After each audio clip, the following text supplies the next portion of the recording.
कि हामिद अंसारी एक सोच का नाम है। वो फिल्म इंडस्ट्री में भी है, वो एजुकेशन में भी है, वो पॉलिटिक्स में भी है। इसलिए मुसलमान सपा में हो, बसपा में हो, कांग्रेस में हो, मुस्लिम लीग में हो, कांग्रेस में हो, वो अपने एजेंडे के लिए एक साइलेंट उनके अंदर अंडरस्टैंडिंग है।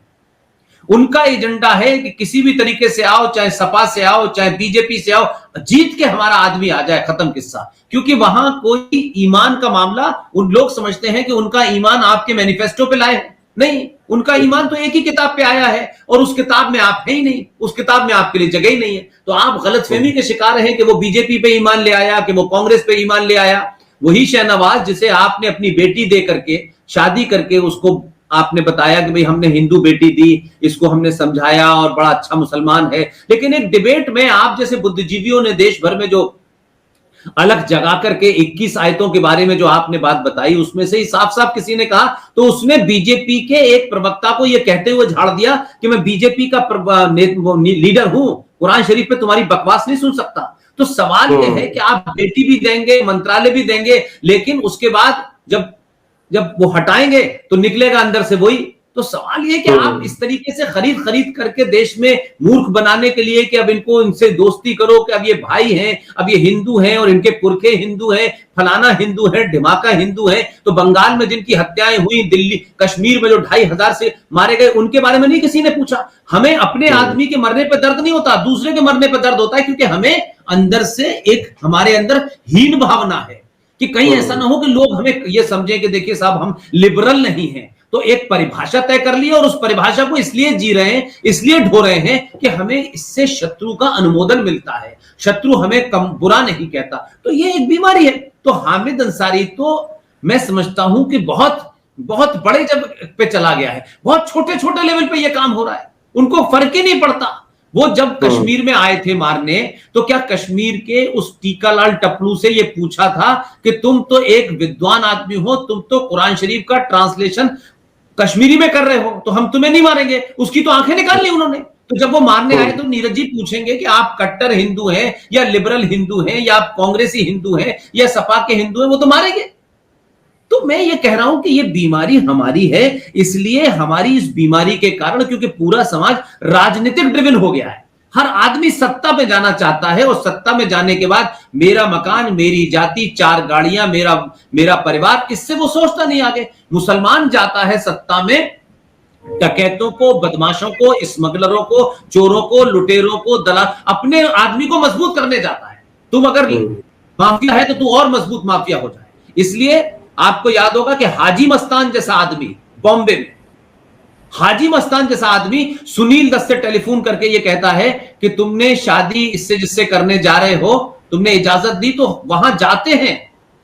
सुनील दत्त जो अपने आप को बहुत बड़ा ठेकेदार बता रहे थे सेकुलरिज्म का, उनकी शादी में हाजी मस्तान ने दखल दिया और हाजी मस्तान के दरबार में जाके गए और उन्होंने कहा कि नहीं, मैं उसे बहुत प्यार से रखूंगा। अब हाजी मस्तान एक माफिया, उसका क्या लेना देना है? और सुनील दत्त अपने आप को बहुत बड़े बात में तो सेकुलरिज्म का ठेकेदार बन के वो घूमे, लेकिन ये उनका चरित्र है कि तुम एक गुंडे और माफिया के पास गए और उसको तुम अश्योरेंस दे रहे हो कि मैं उसको ठीक से रखूंगा, और उसका क्या लेना देना? कहां वो हाजी मस्तान का? तो ये जो कैरेक्टर है कि वो हाजी मस्तान हो, दाऊद इब्राहिम हो, आजम खान हो, गुंडा हो, बदमाश हो, मुख्तार अंसारी हो, जावेद अंसारी हो, अतीक हो, किसी पार्टी में हो, लेकिन हमारे आदमी को हाथ मत लगाना, उसके बाद सेकुलरिज्म।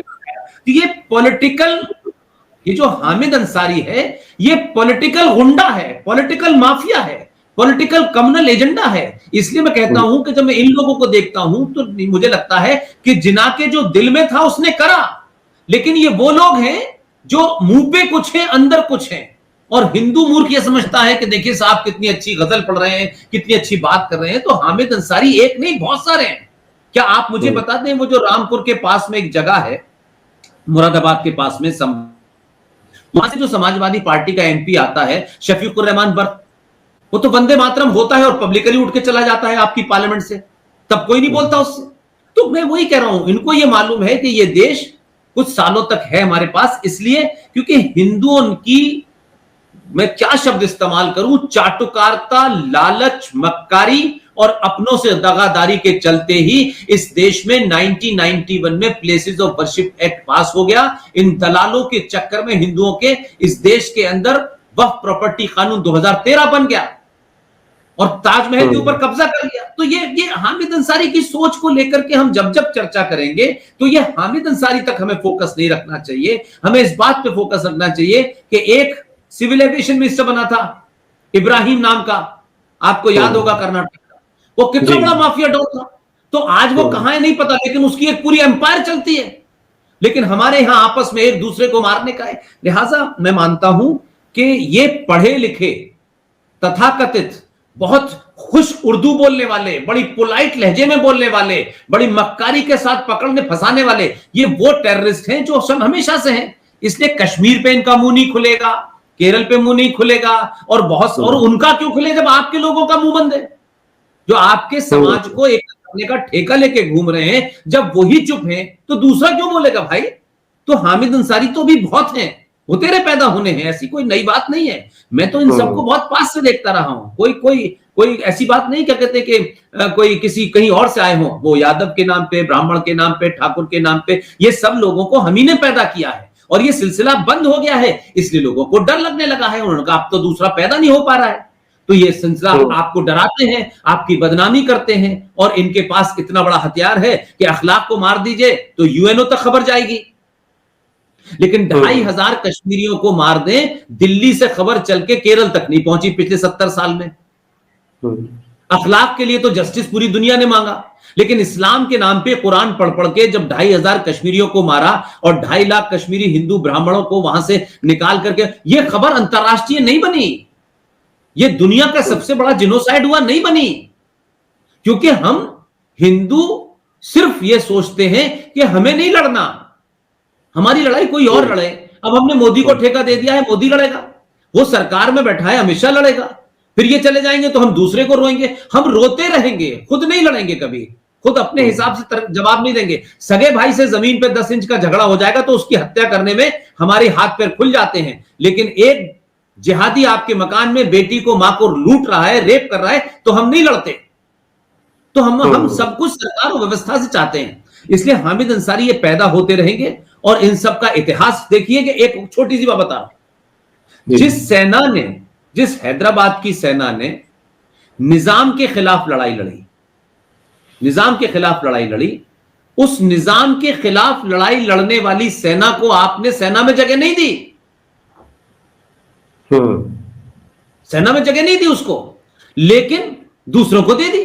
तो हमारे यहां तो गद्दार इतने अंदर तक बैठे हैं कि अभी 70 सालों में जो हम समझते हैं कि सब कुछ बाहर आ गया, अभी तो नीरज भाई 1% भी बाहर नहीं आया है। ठीक बात है, बिल्कुल ठीक कह रहे हैं।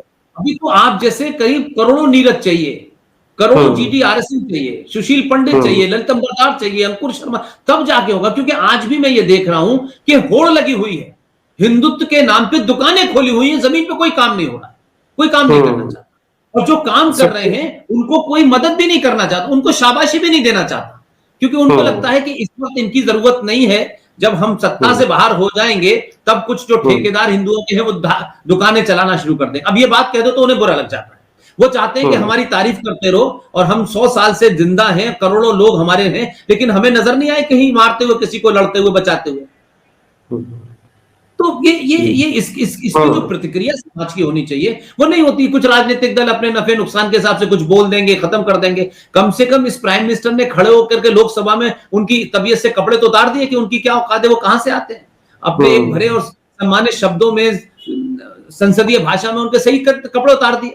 तो ये हिम्मत होनी चाहिए ना। ये जब भी होगी ना जब आपको दुश्मन से अनुमोदन नहीं चाहिए होगा, आपको अपने घर वाले आपके साथ हैं, आपका परिवार साथ है, आपके रिश्तेदार साथ है, फिर आपको क्या चिंता है किसी की। लेकिन नहीं, हमारा भाई बहन माता पिता हमारे साथ ना हो, लेकिन जो पड़ोस में आदमी है वो हमारे साथ जरूर खड़ा हो, क्योंकि हम अच्छे दिखना चाहते हैं।